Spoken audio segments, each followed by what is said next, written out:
En esta ocasión vamos a tener el gusto de escuchar casos técnicos sobre aceros. Va a estar a cargo del ingeniero Eric Peralta Villalobos. Es egresado de la Facultad de Mecánica de la Universidad Católica. Es asesor de Boller y tiene más de 15 años de experiencia en este ramo. Así es que para escucharlo le recibamos con un fuerte voto de aplauso. ¿Sí? Aló, ¿qué tal? Buenas tardes, muchachos. Como ya me presentó el señor Pomalaza, soy de Aceros Boller, asesoría técnica. Vamos a estar acá casi 50 minutos y lo que yo siempre digo, si tienen alguna consulta, por favor interrumpan nomás, levantando la mano. 40 minutos, 45 minutos, no se puede hablar mucho, tan exhaustivo en los temas, pero de todas maneras la idea de esta charla no es que aprendan estos casos técnicos, sino en el fondo es que se llega a despertar la curiosidad de ustedes en investigar. Ok, comencemos. ¿Ustedes son de mecánica de producción de alguna otra carrera? Mantenimiento. Ok, entonces aceros van a ver toda su vida. Entonces, en primer lugar, ¿todos los aceros son iguales? No. Hay unos aceros que resisten más que otros. Entonces, ¿cómo ustedes pueden diferenciar un acero de otro? ¿Cómo pueden diferenciar dos aceros?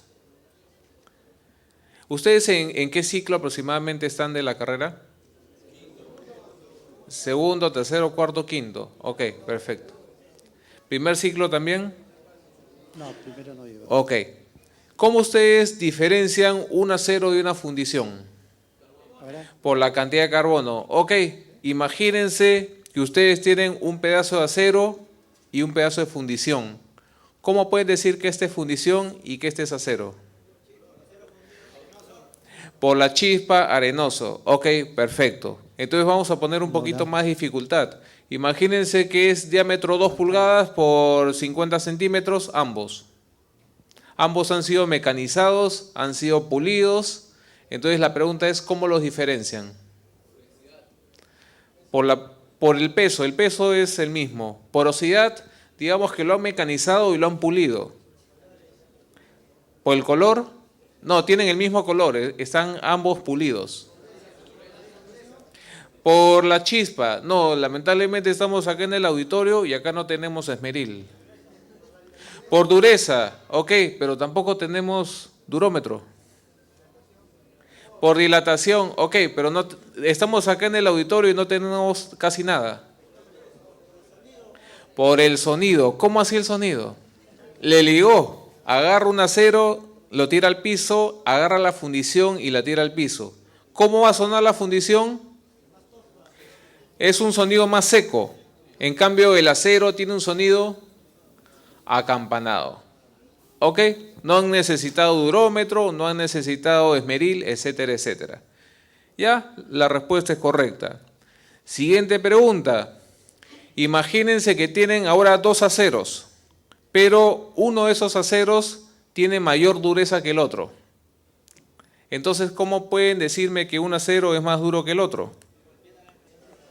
A ver, por ejemplo, este es el acero más blando, mi tarjeta bonus, y este es el acero más duro, mi tarjeta de Boller. Entonces, ¿cómo me pueden decir que este acero es más duro que el que tengo en mi mano derecha? ¿Respuestas? Rayándolo, perfecto. Ustedes rayan el más duro, lo rayan en el más blando. ¿Qué va a pasar? El más blando se rayó. Ok, pero como estamos haciendo una experiencia, va a ser un poquito, le voy a poner dificultades a ustedes. Ustedes estaban soldando y están con su máscara de soldar. Entonces no pueden ver. Entonces, ¿cómo me resuelven ese problema? Por la chispa. Bueno, no tienen esmeril. No tienen esmeril. ¿Cómo más? Acuérdense, este acero es más blando, el de la tarjeta de Boller es el acero más duro. ¿Cómo pueden decirme que este es acero más duro? Por la dureza, pero ¿cómo pueden decirme que este tiene más dureza que mi tarjeta bonus? Por el peso, ok, el peso es el mismo, porque la densidad del acero es prácticamente la misma, no hay diferencia. Sí, caballero, dígame. Por la fundición. Por la fundición, no, porque el peso es prácticamente el mismo y han sido mecanizados y pulidos por ustedes, entonces no pueden encontrar. No, porque al momento de soldar, el acero más duro prácticamente no pega con el mismo acero. Ok, sí, muy bien. El acero más duro es más difícil de soldar, correcto, pero solo tenías tu mascarilla para soldar, pero no tenías la soldadura. Entonces por ahí no es la respuesta. Pero la idea es que vayan soltando ideas. ¿Cómo, perdón? No, tampoco, no se puede. ¿Voluntario? ¿A ver un voluntario? Acuérdense, ustedes muy bien me han dicho, el más duro va a golpear al más blando y va a quedar una marca en el más blando. Entonces yo les he dicho que no pueden ver. Entonces, ¿cuántos sentidos tienen? 5 sentidos. Han utilizado la visión. Entonces, ¿cómo lo hacen? Por el tacto. Ok, perfecto, muy bien. Respuesta casi correcta, porque ustedes con el tacto pueden diferenciar que acá hay una marca, en cambio en la tarjeta no. Pero ya saben cómo están ustedes. Con guantes.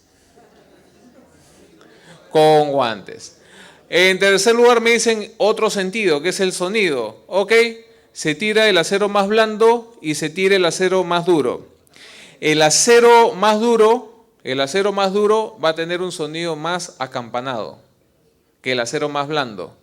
Pero como ahí muy bien dijeron tampones, no, tapones. Estaban con sus tapones en el oído y no se escuchaba nada. Entonces, ¿cómo resuelven ese problema? ¿Cuántos sentidos le quedan? Ok, acá el caballero muy ingenioso ha dicho con la lengua. Ok, es el sentido del gusto. Le pasan la lengua y entonces van a sentir una hendidura. Pero puede ser peligroso, pues, porque se pueden hacer heridas. Entonces, ¿qué les queda? El olfato. Entonces, como les queda el olfato, no lo van a oler porque huelen igual, pero con cuidado, con su nariz, van a palpar la hendidura. Entonces, al final van a poder decidir cuál es más duro, cuál es más blando, por la marca que hay en el acero más blando, y lo han detectado por el sentido del olfato, por la nariz. Como se podrán imaginar, no es un caso real. Es simplemente para que ustedes vayan imaginando diferentes respuestas. Sí. Pero cuando usted está con la careta, cubre casi la mayoría de la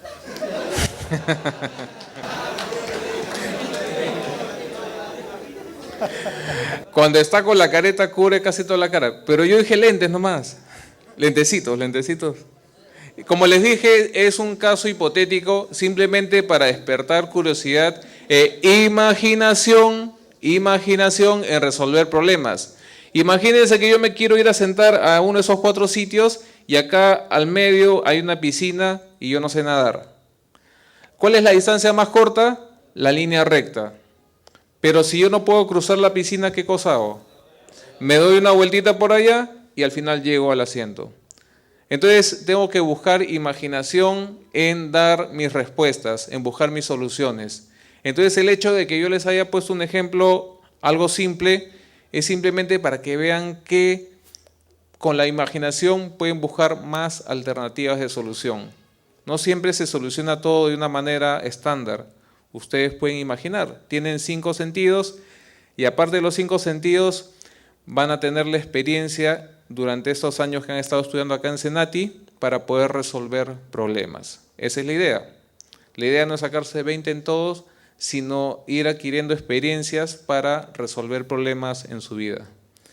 Ok, entonces nosotros ¿cómo identificamos el acero? En primer lugar, pintamos los aceros. Hacia un lado del acero lo pintamos con un determinado color. Es lo más sencillo. Es lo más sencillo, pero lamentablemente algunas personas que trabajan en almacén tienen una barra de 3 metros, quieren un pedazo de medio metro y cortan del lado donde está pintado. Al final, ¿qué les queda? Una barra que no tiene ninguna pintura.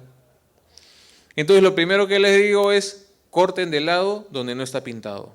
Es tan sencillo, pero a veces por el apuro o no sé por qué otro motivo, simplemente cortan del lado pintado. Y al final ustedes en algunos almacenes van a encontrar un montón de barras tiradas sin ningún tipo de identificación. Ok, ¿cómo se puede identificar? Con la chispa también. Pero como ustedes muy bien dijeron, con la chispa. Y ustedes ahí observen esas 4 tipos de chispas. Entonces, lo primero que me van a responder es, ¿son iguales o son diferentes? Son bien diferentes. Entonces, ahí ustedes, hay 4 tipos de chispas. El primero es de un acero que llamamos K100 en Böhler. El de abajo, el que llamamos K460, que es el Amutit. En la parte superior derecha es el BCN. Y en la parte inferior es el acero inoxidable 316L. Como ustedes verán, completamente diferentes las chispas. Entonces hay un caso que nosotros hemos vendido a un cliente. Un cliente, prestó un servicio a otro cliente para hacer punzones. Entonces, ¿qué le dijo su cliente? Todos los punzones son de K100, pero esos punzones comenzaban a gastarse un poco más rápido de lo normal. ¿Qué pasaba? El que le estaba mecanizando le estaba dando Amutit. El Amutit tiene menor resistencia al desgaste que el K100 que está arriba. Entonces al cliente se le dijo simplemente, ¿sabes qué? La próxima vez que te traigan los punzones, que eran juegos de una docena, simplemente uno por uno, tú hazle la chispa. Como comprenderán, el cliente dijo, pero yo no conozco. Nada más fácil, vean la chispa de uno y vean la chispa del otro. Completamente diferentes. Entonces, a partir de ese momento, cada vez que le venían los punzones, los probaban. Y al final se da cuenta que lo estaban estafando.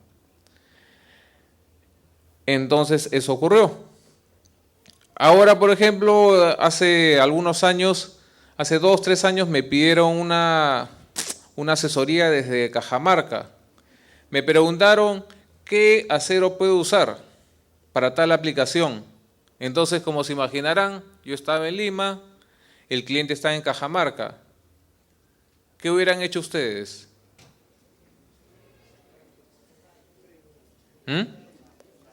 WhatsApp, perfecto, WhatsApp. Yo tengo más de 40 y hace más de 20 años no existía WhatsApp, correo electrónico rápido, no existía nada de eso. Ahora existe WhatsApp. ¿Pero qué le podía preguntar al cliente? Las especificaciones, correcto, le preguntaba especificaciones, pero una herramienta más rápida. ¿En qué iba a trabajar? Correcto, y otra era la foto. Entonces yo le dije, ¿sabes qué?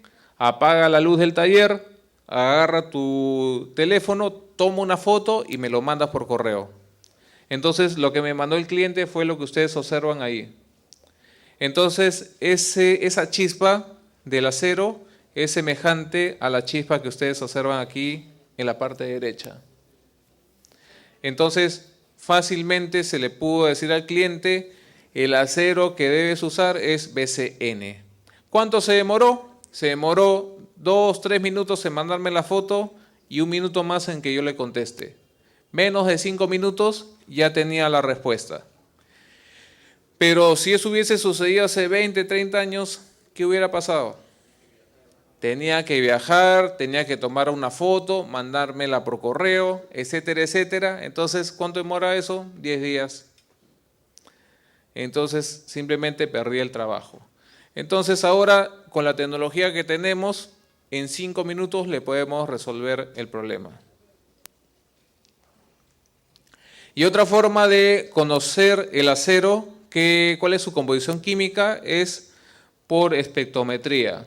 Hay una máquina que ustedes observan ahí rojo con negro, es un espectrómetro. Sirve para conocer los 20 principales elementos de un acero en su composición química.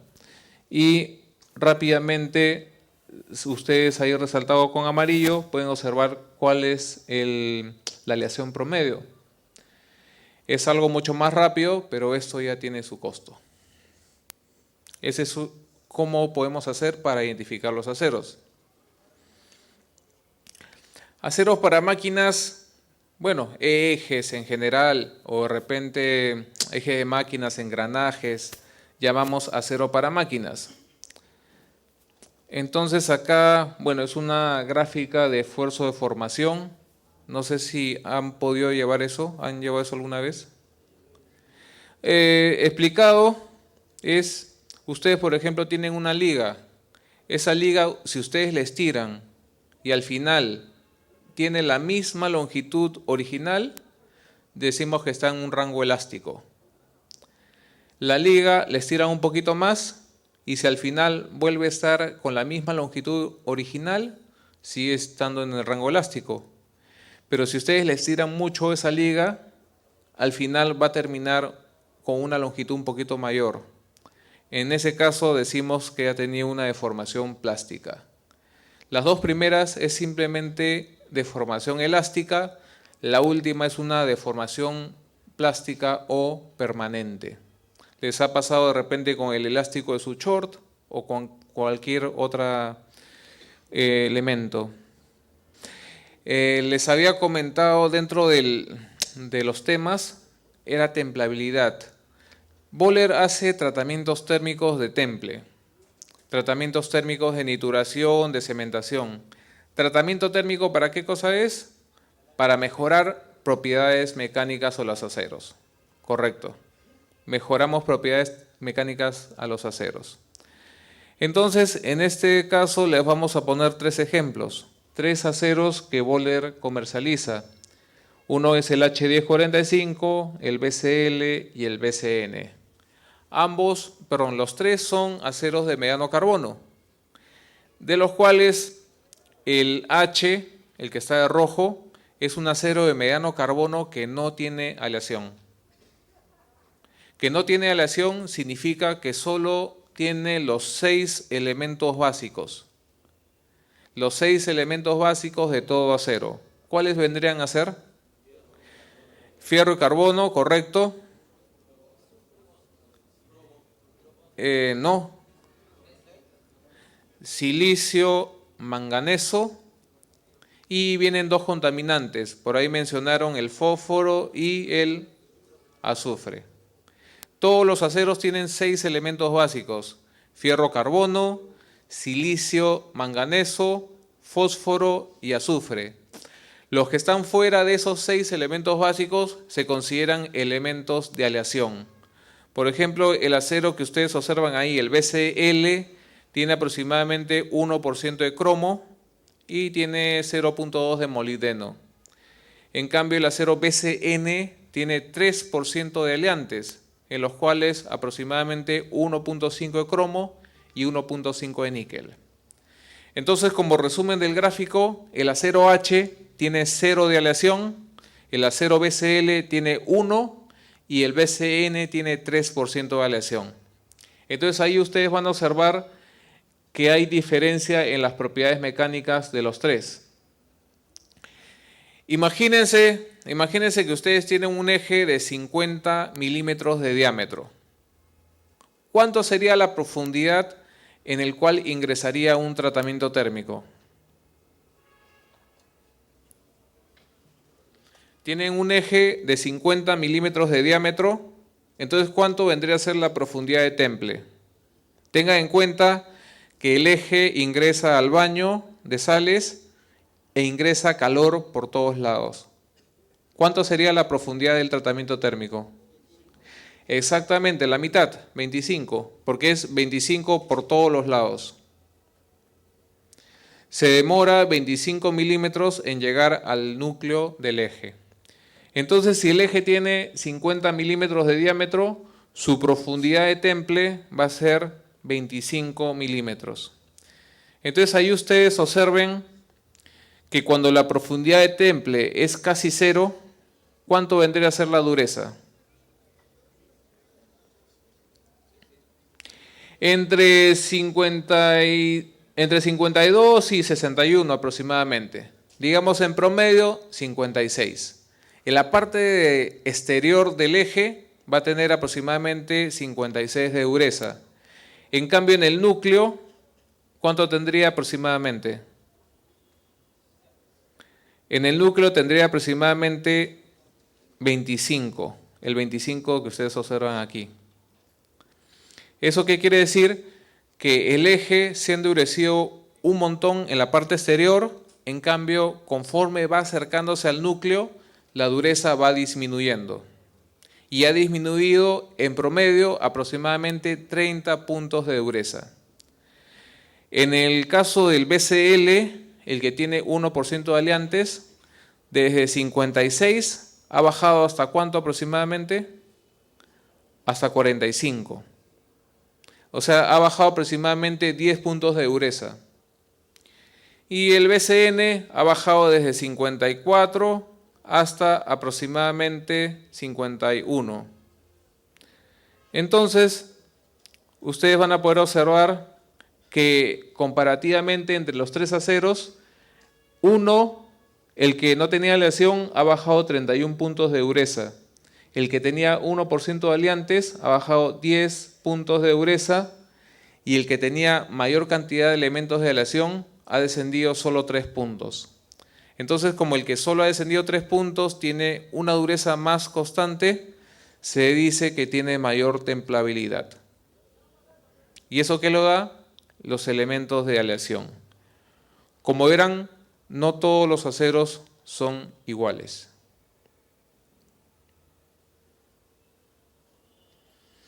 Hay algunos términos en los cuales, bueno, resiliencia y tenacidad. Tenacidad, capacidad de los aceros de absorber energía hasta el punto de rotura. Y resiliencia es capacidad de los aceros de absorber energía sin llegar a deformarse permanentemente. Son un par de términos. ¿Alguno de ustedes ha hecho puenting? ¿Ninguno? ¿Saben qué es puenting? Ok, si no sabían, van a saber ahora.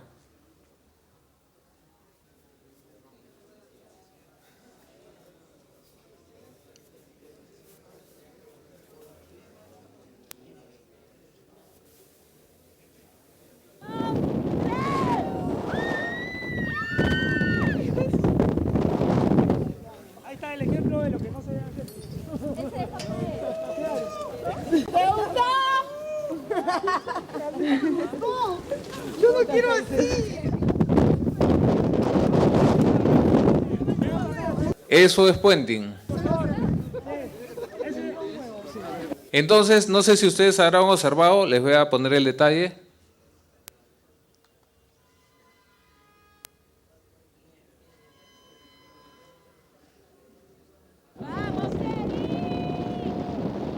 Vamos, Eri.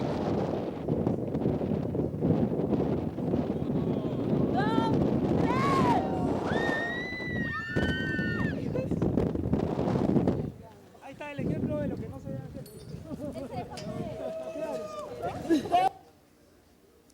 Ok, eso es puenting. Entonces, ahí viene la pregunta. ¿Cuántas sogas hay? ¿Cuántas están trabajando?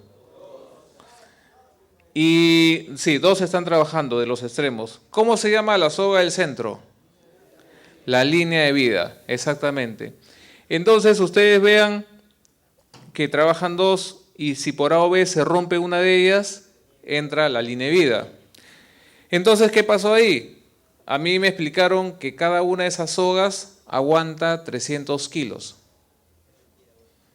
Es mentira, no, yo creo que es verdad, yo les creí. Entonces, ustedes vean que cada una es aproximadamente, ¿cuánto era? 600 kilos. 600 kilos, perdón. Cada una de las sogas aguanta 600 kilos antes de romperse. Entonces, están trabajando 2 sogas, aguanta 1200 kilos. Pero a la hora que una persona se tira desde esa altura, no es carga estática. Carga estática es simplemente que cargue un peso y punto. Eso es carga estática. Pero carga dinámica hay un impulso por lo cual la carga se incrementa. Depende del peso y depende del peso y de la altura a la cual está cayendo. Ahí el puente, hasta la parte de las rocas, había aproximadamente 70 metros. 70 metros entre 3, aproximadamente un edificio de 24 pisos. La soga tiene una caída aproximadamente de 21 metros. Entre 3, aproximadamente 7 pisos. Entonces es como si estuviesen en un edificio de 24 pisos y se tiran hasta el piso 17. Ese es el efecto. El hecho que esté cayendo hasta 21 metros hace que esté soportando la soga un peso como si fuera 3 veces la gravedad. Si una persona pesa 100 kilos, entonces está haciendo un peso de 300 kilos. Entonces yo dije, bueno, voy a hacer un peso de 300 kilos y la soga aguanta 1200. Voy a estar haciéndolo trabajar al 25% de su capacidad. Entonces no va a pasar nada. Y como verán, no pasó nada, estoy aquí. Eso fue hace 3 años. Entonces, antes de irme a hacer esas pruebas, me metí al Google y me puse a ver accidentes en puenting, accidentes en el puente Austilla, rotura de sogas durante el entrenamiento con puenting. Puse todas esas y no encontré. Así que el día siguiente simplemente me armé de valor y fui. Y ahí estuve. Y no pasó nada. Y no pasó nada. Eso es puenting.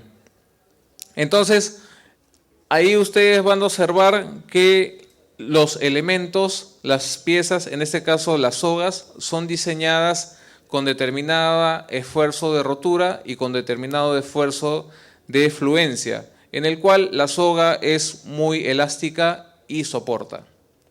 Entonces ahí viene una pregunta. ¿Qué pasa si alguno de ustedes quiere hacer su travesura, se pone su arnés de seguridad y se amarra a un cable de acero y se cuelga el último piso del edificio del frente que tiene como 8 pisos? Pregunta, antes de que lo expulsen de Senati, ¿qué diámetro tendría que tener el alambre?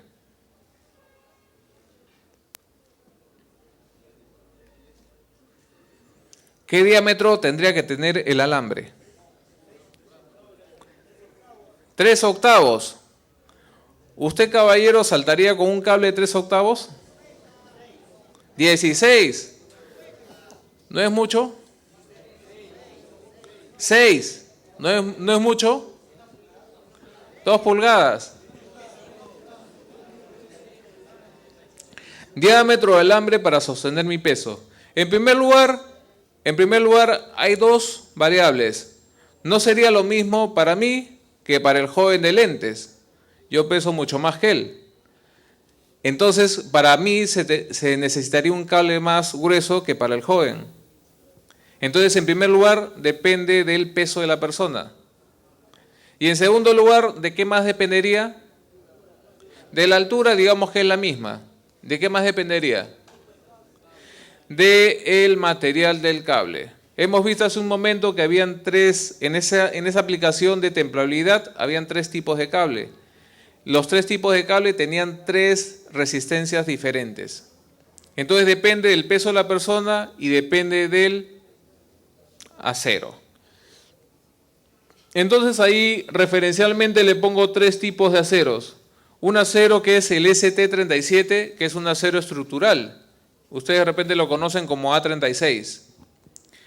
También les pongo el 1045, que en Bowler lo vendemos con la denominación H. El que ustedes vieron, la franja roja, ese es. Y el tercero que ustedes observan ahí es el acero 4340, que es un acero BCN. ¿Se acuerdan cuál era el que tenía mayor resistencia? El verde de la parte superior.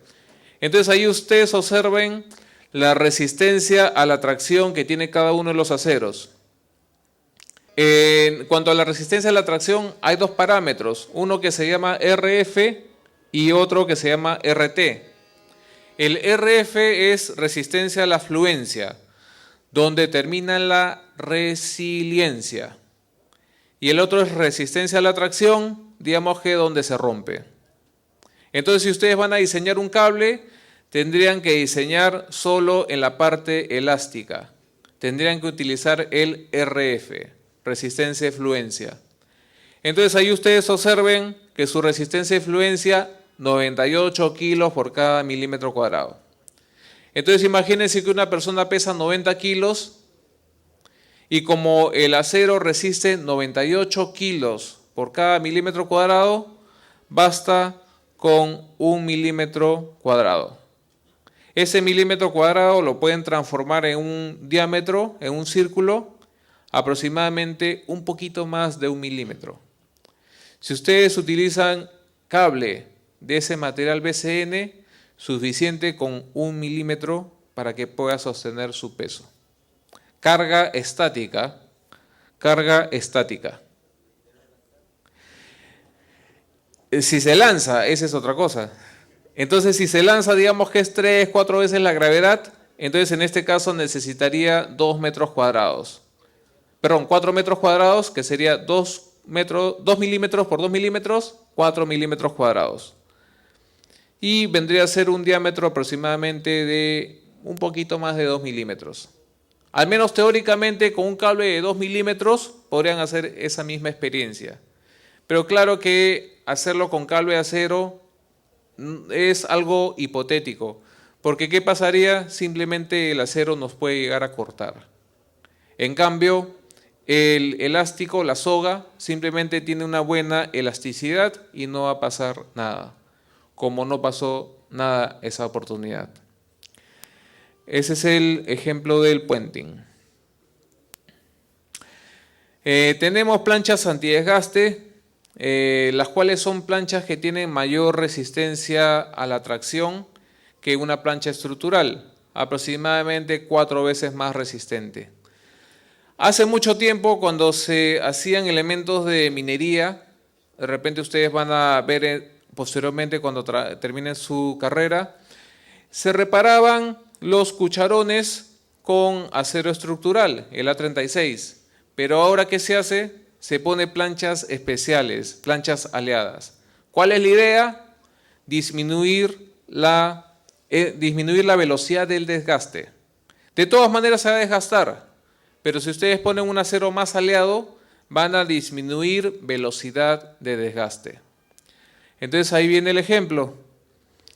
De repente algunos ya lo han visto, espero que no. Imagínense que hay una tolva y en primer lugar, hace mucho tiempo, ¿qué era lo que se hacía? Se usaba plancha estructural con un espesor de 4 pulgadas. En la tolva se podían llevar 10 toneladas. La tolva pesaba 20 toneladas y se podían llevar 10 toneladas de carga porque el motor jalaba 30 toneladas. Imagínense que la tolva pesaba 20 y ustedes solo le podían poner un peso de 10. ¿Por qué? Porque el motor jalaba 30. Ok. Entonces ahora ustedes quieren que lleve más. Entonces ahora, en lugar de usar una plancha de 4 pulgadas, utilizan estas planchas antidesgaste. Bohler los comercializa con el nombre Cronit.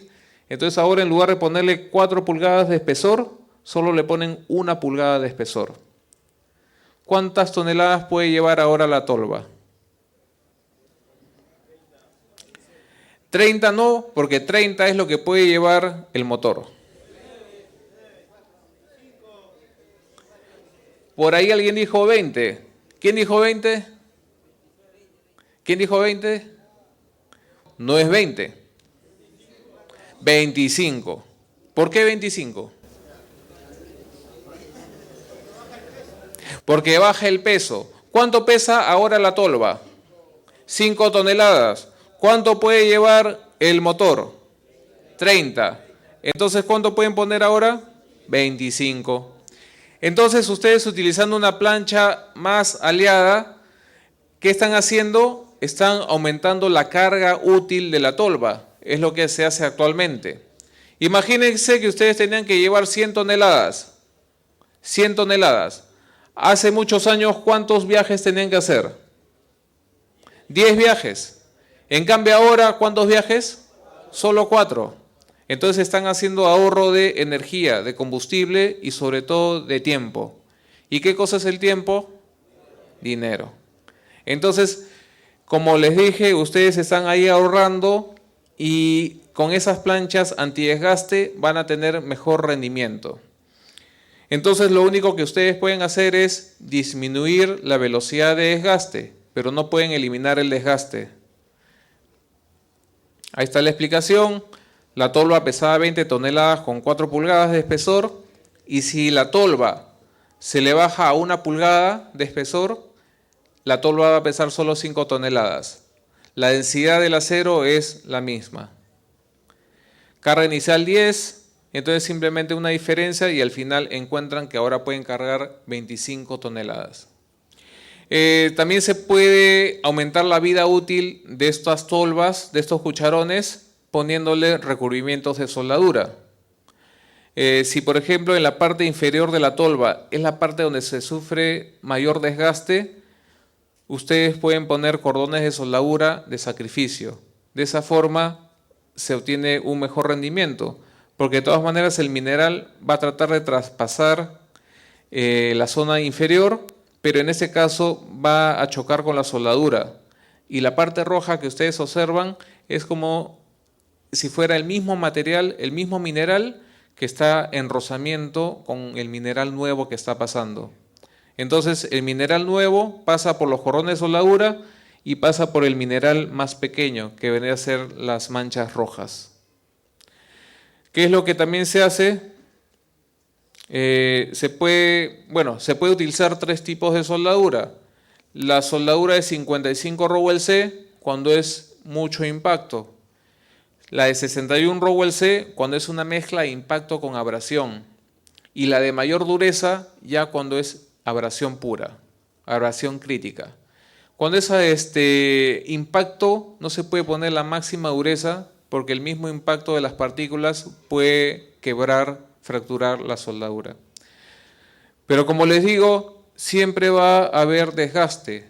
Lo único que ustedes pueden hacer es disminuir velocidad de desgaste. Entonces se estudia la tribología del desgaste. ¿Qué es eso? Bueno, hay desgaste, pero se puede eliminar por lubricación.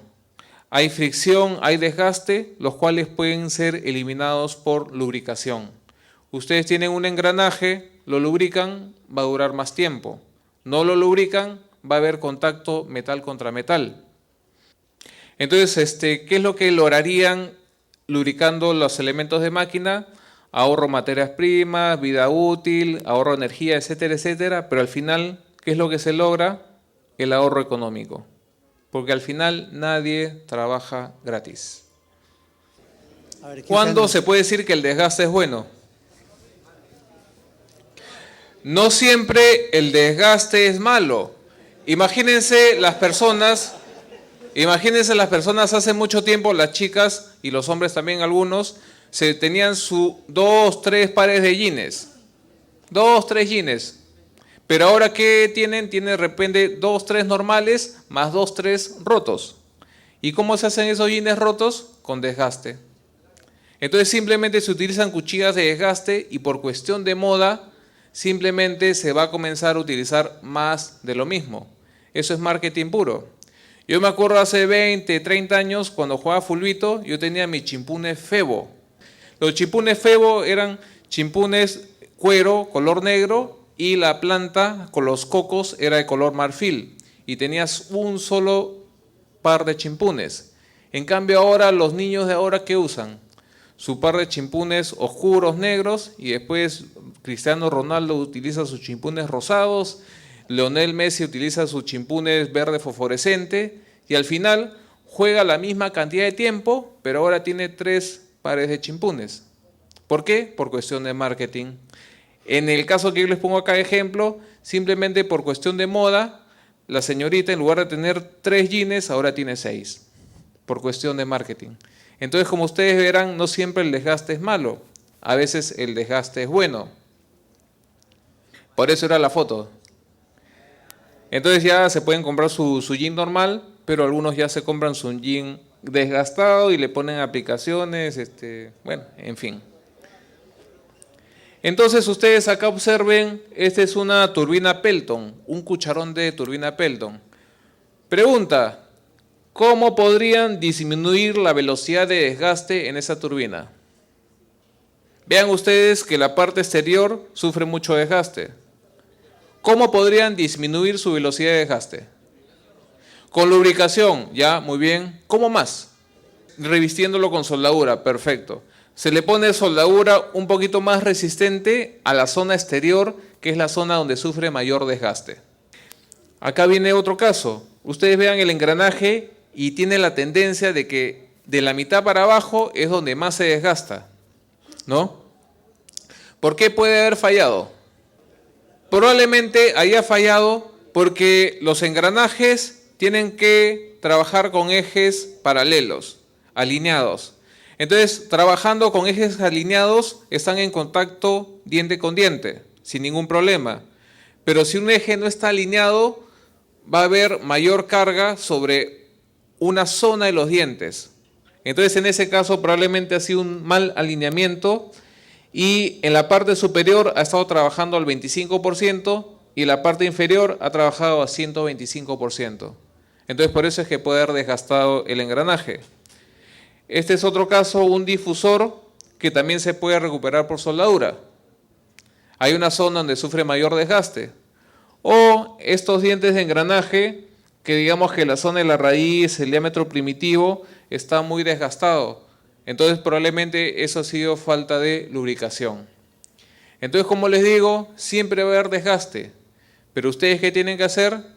Disminuir la velocidad de desgaste.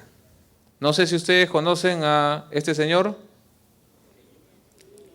Yuliño, el futbolista, cuando vino acá a jugar por Defensor Lima, que creo que ya no existe el club. Miren ahora ese señor, ¿quién es? Está gastado, exactamente. Yuliño está gastado. Miren ese niño de 11 años. Toby, está en 2 cuadros, en la quinta fila, Toby. Pero miren ahora ese niño hace algunos meses, 30 años después. Sí, ese soy yo, sí. Como ustedes verán, han pasado 30 años. Entonces, han pasado 30 años y yo también me he desgastado. Casi nada, ¿no? Yo también me he desgastado. Pero ahí yo les pregunto, ¿qué pasa si yo me pongo implante de pelo, me pinto las canas, me hago cirugía plástica, etcétera? ¿Qué podría parecer? De repente ya no parezco de 41 años, sino voy a parecer de repente de 30 años. Pero nunca voy a volver a parecer como si fuera un niño de 11 años.